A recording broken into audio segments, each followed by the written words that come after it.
Hello everybody and welcome back to my channel. I am Achal and in this today's video I am going to cover your another poem named Kubla Khan written by Samuel Taylor Coleridge from your paper named Romantic Literature of 3rd semester 2nd year BA English Honors। तो इससे पहले इस paper में बाकी जो poems हैं मैंने पढ़ा रखी है, तो आप जाके चैनल पे देख लेना। ऑल्सो चैनल को सब्सक्राइब करना ना भूले अपकमिंग वीडियोस के लिए। तो इस वीडियो में हम ये पोएम कवर करने वाले हैं जिसका नाम है कुबला खान और जिसे लिखा है सैमुअल टेलर कॉलरिज ने। तो जैसा कि पिछली उन सारी वीडियोस में मैंने आपको बताया कि रोमांटिक पेपर जो है आपका romantic literature, it's about romantic era, और ये जो पोएट्स हम पढ़ रहे हैं दे आर रोमांटिक पोएट्स।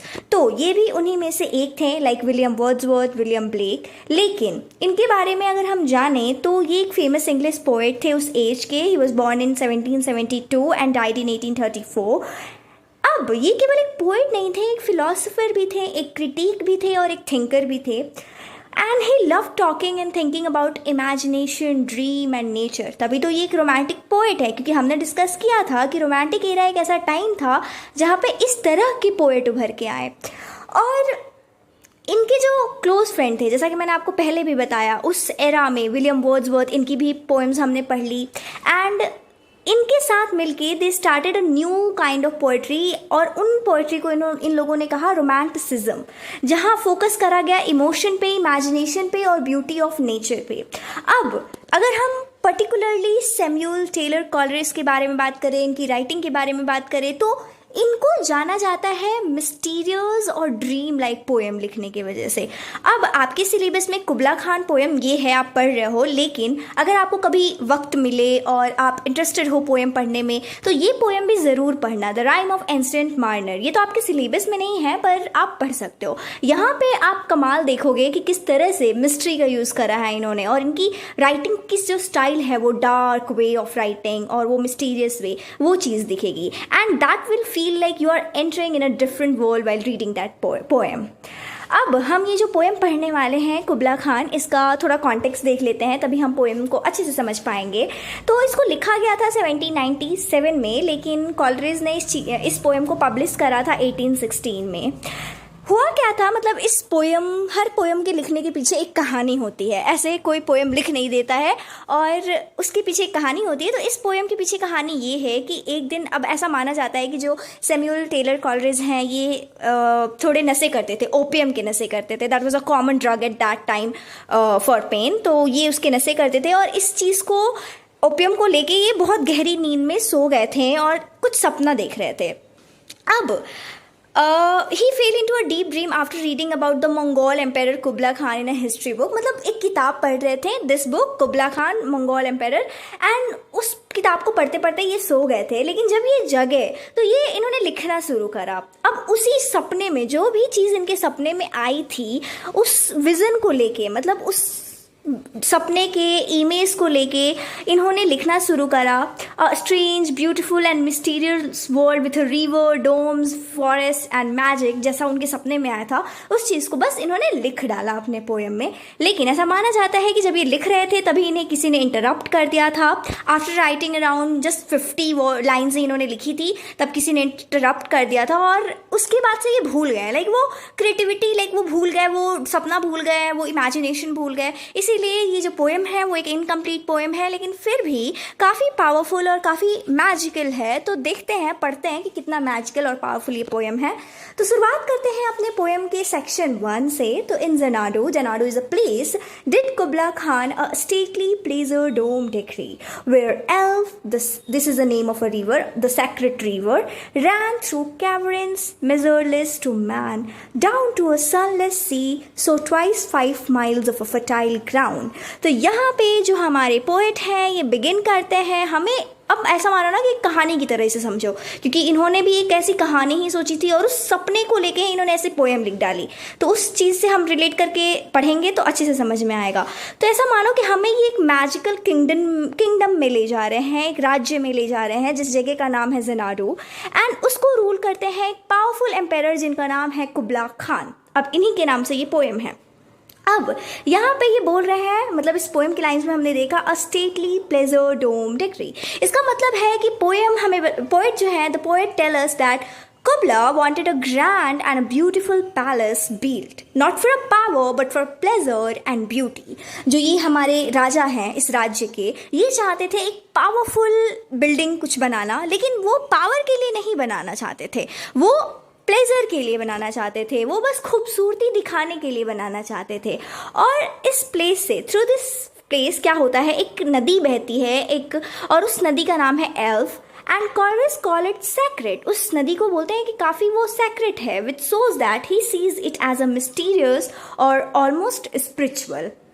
अब the river flows through dark endless underground caves, यानी बहुत से, जैसे कि उनके मतलब सपने में आया था, उसी विजन से इन्होंने ये पोएम लिखी, तो ऐसा लग रहा है कि गुफा बनी हुई है और उस गुफा से, उस अंधेरी गुफा से ये नदियाँ बह रही हैं, और which no human has ever measured, किसी ने भी मेजर ही नहीं करा है उसे।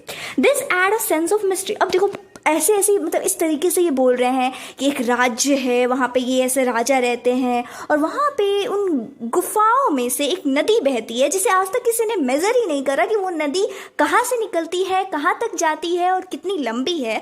ये चीज़ इनके पोएम में एक मिस्ट्री ऐड कर रहा है, a sense of mystery and a depth to this place. Finally the river goes down into a sunless sea, जो कि काफ़ी थोड़ा क्वाइट और लाइफलेस और थोड़ा हॉन्टिंग भी साउंड कर रहा है, और इस चीज़ को दिखा रहा है कि कैसे पोएट ने ब्यूटी और डार्कनेस को मिक्स कर दिया इस ड्रीम वर्ल्ड में। और पोएट हमें ये भी बता रहे हैं कि उस एरिया के अराउंड एक वाइड स्ट्रेच ग्रीन और फर्टाइल लैंड है, वो काफ़ी सुंदर है, almost like a secret paradise, जिसे कुबला ने, मतलब ये यहाँ के जो राजा हैं, उन्होंने इस अपने ड्रीम पैलेस में बना रखा है। आगे की लाइंस हैं, with walls and towers were girdled round and there were a garden bright with cynostrils where blossomed many an incense bearing tree, and here were forests ancient as the hills enfolding sunny spots of greenery। तो जो poet है ये बता रहे हैं कि जो इस एरिया की एंटायर ब्यूटी है, मतलब इस पूरे एरिया के एंटायर ब्यूटी को बता रहे हैं कि जो यहाँ पे लैंड है around this pleasure dome, they were surrounded by walls and tower, giving it a sense of protection and also grandeur, कि बाहर से ये वॉल्स लगी हुई हैं, टावर लगी हुई हैं, जिससे वो सेंस ऑफ प्रोटेक्शन आ रहा है। अभी बताते हैं आगे कि वॉल्स के अंदर ब्राइट कलरफुल गार्डन्स थे and water from winding little stream flowed through them making a scene lively and peaceful. मतलब ये पूरे उस जगह को डिस्क्राइब कर रहे हैं पोएट। फिर ये बता रहे हैं कि जो वहाँ पे पेड़ भी उग रहे होते हैं, trees grew in this gardens and not just any trees, they give off fragrance like incense, यानी वहाँ से खुशबू इतनी प्यारी आती थी उन पौधों से, उन पेड़ों से, जो कि उस जगह को और भी होली और भी स्पिरिचुअल बना रहा था। फिर जो पोएट है ये फिर कुछ एंसेंट सीन अपने इस पूरे, मतलब जब ये एरिया को डिस्क्राइब कर रहे होते हैं तो और भी कुछ ऐड करते हैं, कुछ एंसेंट सीन सा, कि forest so old that they felt as ancient as the hills themselves, यानी इतने पुराने पुराने पेड़ उन्हें वहाँ देखने को मिले कि वो ऐसा फील हो रहा है। फिर ये बता रहे हैं कि ये जो फॉरेस्ट है, ऐसा नहीं मानो कि ये पुराने फॉरेस्ट हैं तो कुछ डार्क और डरावने से लग रहे हैं, उनके पास sunny green clearings hidden inside them as if when the wild nature had small pocket of peace and light. मतलब इस चीज़ से दिखा रहे हैं कि ये पेड़ तो बड़े बड़े बड़े हैं, लेकिन उनके अंदर ना हम वो एक छोटी छोटी लाइट देख सकते हैं, डरावनी नहीं लग रही है, वो पीसफुल ही लग रही है, ऐसा बता। अब coming to the next section of the poem, but oh that deep Coming to the next section of the poem, but oh that deep romantic chasm which slanted down the green hill athwart a cadent cover, a seaways place as holy and enchanted as ever beneath a waning moon was haunted by women wailing for her demon lover। अब यहाँ पे जो poet है वो हमारी attention को थोड़ी shift कर रहे हैं। अभी तक हम उस जगह के बारे में देख रहे थे, वहाँ की खूबसूरती और डिस्क्रिप्शन को देख रहे थे, पर अब हम कुछ डार्कर और मिस्टीरियस देखेंगे। यहाँ पे जो पोएट है वो डिस्क्राइब कर रहे हैं रोमांटिक कैज़म, जिसका मतलब है you can say a crack in the earth, मतलब ऐसी जगह को भी डिस्क्राइब कर रहे हैं, अ वाइल्ड वैली और a crack in earth sloping down a green hill. अब ये बता रहे हैं कि ये जो जगह है ना, it's covered with a cadre trees giving it a thick hidden forest like feeling. मतलब ऐसी भरी भरी सी जगह है, पेड़ बहुत सारे हैं, ये ब्यूटीफुल तो है पर थोड़ी डेंजरस भी है ये जगह। इस जगह को ये सेवेज प्लेस बोलते हैं, जिसका मतलब है अनटैम्ड एंड वाइल्ड। और फिर भी इस चीज़ मतलब इस जगह को होली और मैजिकल भी बोलते हैं। ये चीज़ ये दिखाना चाहते हैं, मतलब दो जगहों के बारे में डिस्क्राइब कर रहे हैं ये। वहाँ पे पहले हमने जब देखा तो इनका डिस्क्रिप्शन क्या था लैंड के बारे में, अभी इस चीज़ को थोड़ा होली और मैजिकल के साथ साथ वाइल्ड और अनटेम्ड भी बोल रहे हैं। मतलब ये दिखा रहे हैं कि how nature can be both frightening and sacred at once. अब यहाँ पे अचानक से एक औरत का जिक्र कर दिया है इन्होंने, मतलब उस चीज़ को बस कनेक्ट करने के लिए, उस चीज़ को थोड़ा मिस्टीरियस टच देने के लिए, उस जगह को हॉन्टिंग, मतलब उस सीन को हॉन्टिंग बनाने के लिए। जस्ट एक women might cry in a sorrow while waiting for her demon lover, ये चीज़ को इन्होंने ऐड कर दिया है। जो क्या कर रहा है, just it's providing a ghostly image that add mystery and super natural energy to the landscape. अब इन लाइन्स के थ्रू जो पोएट है ये हमें फील कराना चाहते हैं, मतलब इन खूबसूरती के परे क्या है, एक डीप पावरफुल और हम कह सकते हैं एक डेंजरस इमोशन है या एक फोर्स है जो नेचर में छुपी हुई है। मतलब नेचर के दो चीज़ों को बता रहे हैं, एक तो नेचर इतना खूबसूरत भी हो सकता है, लेकिन कैसे नेचर कभी कभी फ्राइटनिंग भी हो सकता है, वो चीज़। आगे की सेक्शंस हैं, and from this chasm with a ceaseless turmoil seething, as if this earth is in fast thick pans were breathing, a mighty fountain momently was forced amid those swift half intermitted bursts,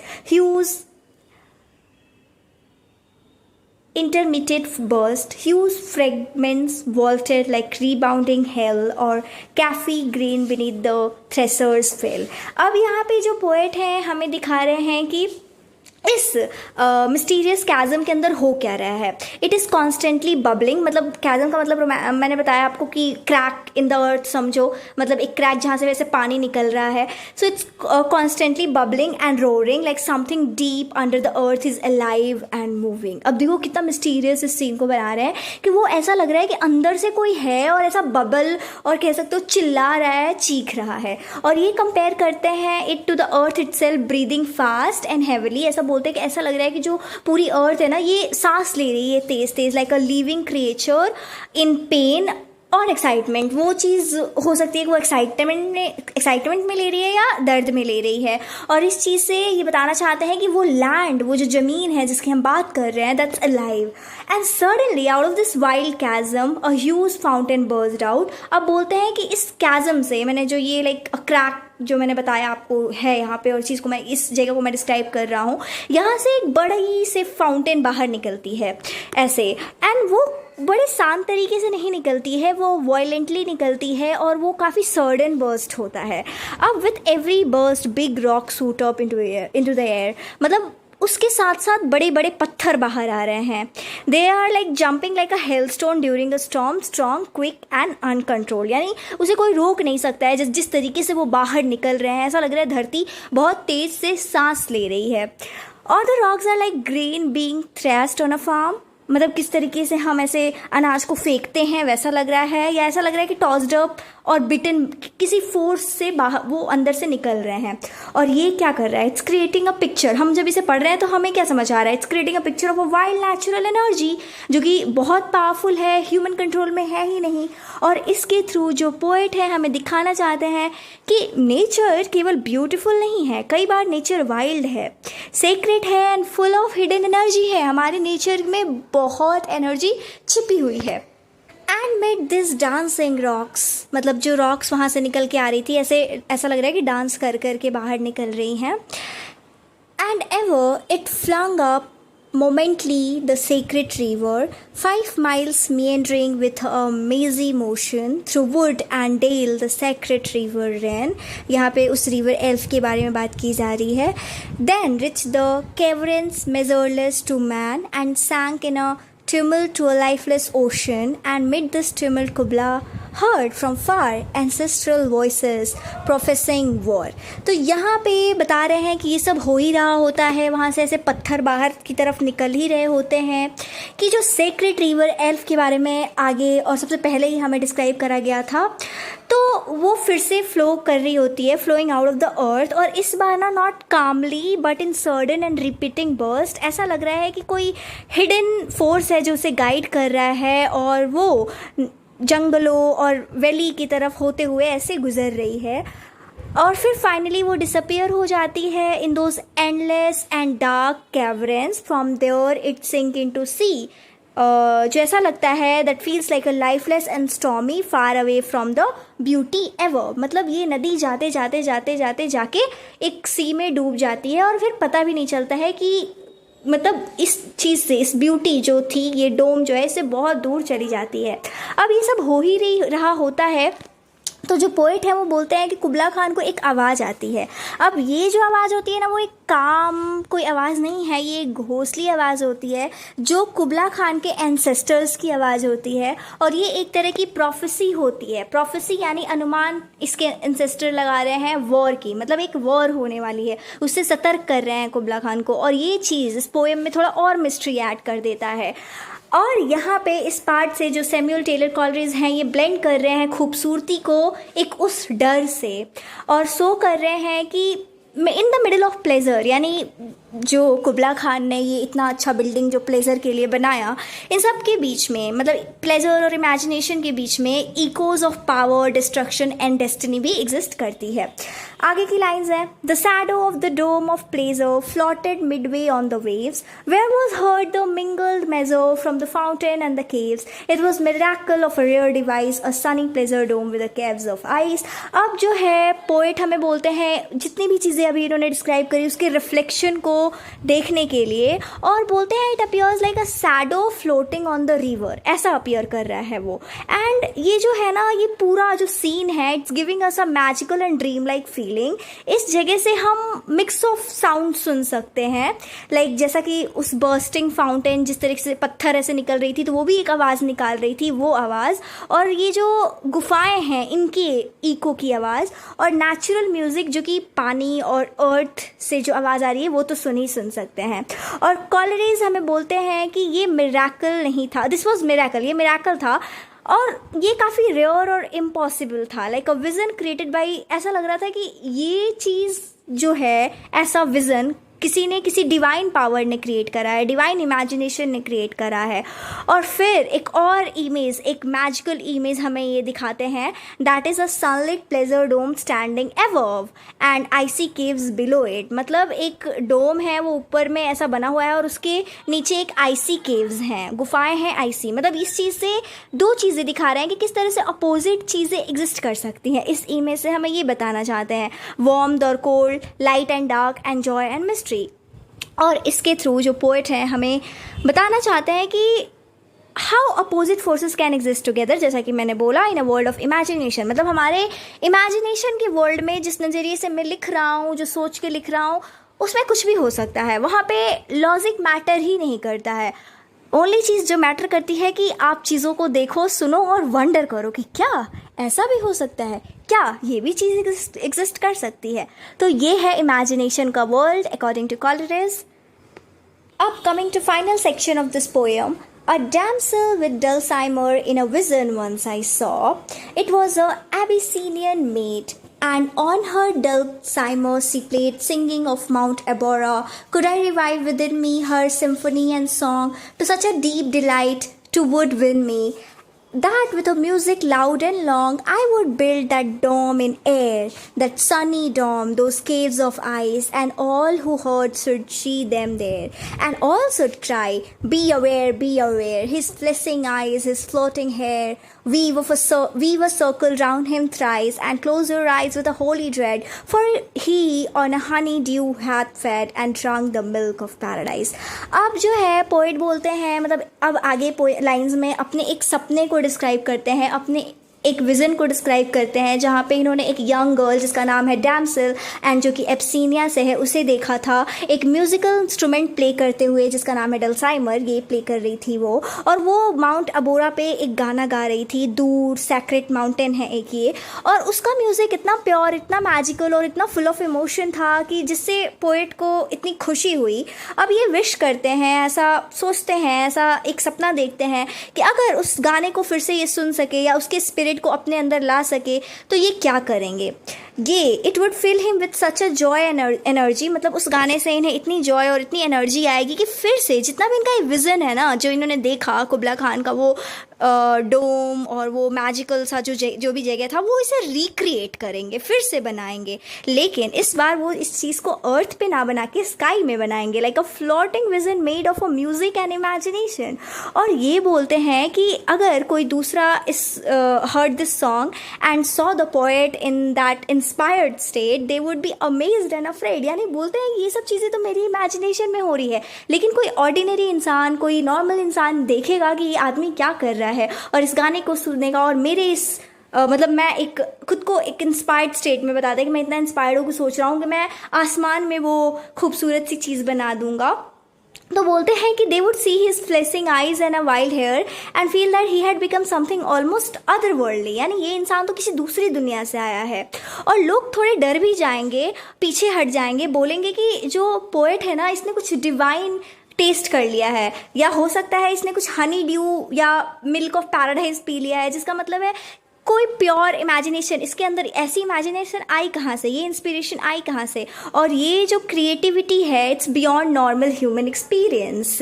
ऐसा जो है poet बोलते हैं कि आम जनता को लगेगा कि क्या बना दिया इसने, ऐसा तो हो ही नहीं सकता। मतलब लॉजिक वाले इंसान तो क्वेश्चन करेंगे ही, पर फिर भी जो कॉलेजेस हैं ये बताना चाहते हैं कि इमेजिनेशन इतना पावरफुल है कि वहाँ पे आप जो मन वो सोच सकते हो, और वो किसी भी दूर, कितने भी दूर तक जा सकता है। और यहाँ पे ये पोएम ख़त्म होती है। आई रियली होप कि आपको समझ आ गई होगी अच्छे से। And yes, don't forget to subscribe the channel.